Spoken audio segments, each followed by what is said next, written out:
അങ്ങനെ ഇന്ന് നമ്മൾ മധുഹൂത്ത് ഉണ്ടാക്കാൻ പോവാടോ. ഒരു 2 മാസം മുമ്പ് നമ്മളിത് റെഡിയാക്കാൻ വേണ്ടിയിട്ട് നിന്നതാണ്. പക്ഷേ അതാണ്ട് വർക്കൗട്ട് ആയിട്ടുണ്ടായിരുന്നില്ല. എന്നാൽ പിന്നെ ഇന്ന് റെഡിയാക്കി എടുക്കാമെന്ന് വിചാരിച്ചു. ഇതിന് വേണ്ട ഐറ്റംസ് ഒക്കെ ലിസ്റ്റ് ചെയ്ത് ഇക്കാൻ്റെ അടുത്ത് കൊടുക്കുമ്പോൾ ഇക്കത് കൊണ്ടുവരുമ്പോൾ സമയം എത്രയെന്നാണ് നിങ്ങൾ വിചാരം? 12:30 ആയിട്ടുണ്ടായിരുന്നു. അപ്പോൾ നമ്മൾ ലഞ്ച് ഒന്ന് എക്സ്പെക്റ്റ് ചെയ്തപ്പോൾ 2:30 ആയിരുന്നു.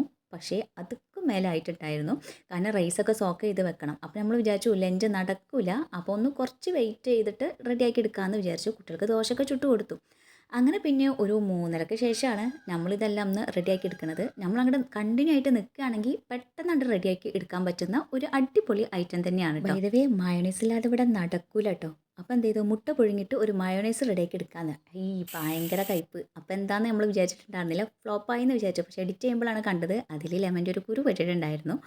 അങ്ങനെ പിന്നെ അതിൻ്റെ വേണ്ട ചട്നിയും കാര്യങ്ങളൊക്കെ റെഡിയാക്കി. അതിൻ്റെ ഇടയിൽ ഹെമീനൊന്ന് കളിപ്പിക്കാൻ പോവും, അവനെ കരയും, അവനെ ചില്ലൗട്ടാകും. അങ്ങനെയൊക്കെ ആയിട്ട് നമ്മുടെ മധുഹൂത്ത് റെഡി ആയിട്ടുണ്ട്. ഇപ്പോൾ സമയം 4:30. എന്തായാലും ഇത് കുഴപ്പമൊന്നുമില്ല, ചൂടോടെ കഴിക്കാൻ നല്ല ടേസ്റ്റാണ്. എന്നാൽ ബിരിയാണീൻ്റെ വെല്ലാനൊന്നും എനിക്ക് കഴിയില്ല കേട്ടോ. അതാണ് എൻ്റെ അഭിപ്രായം. നിങ്ങളത് ട്രൈ ചെയ്തിട്ട് എങ്ങനെയുണ്ടെന്ന് കമൻറ്റ് ചെയ്യും.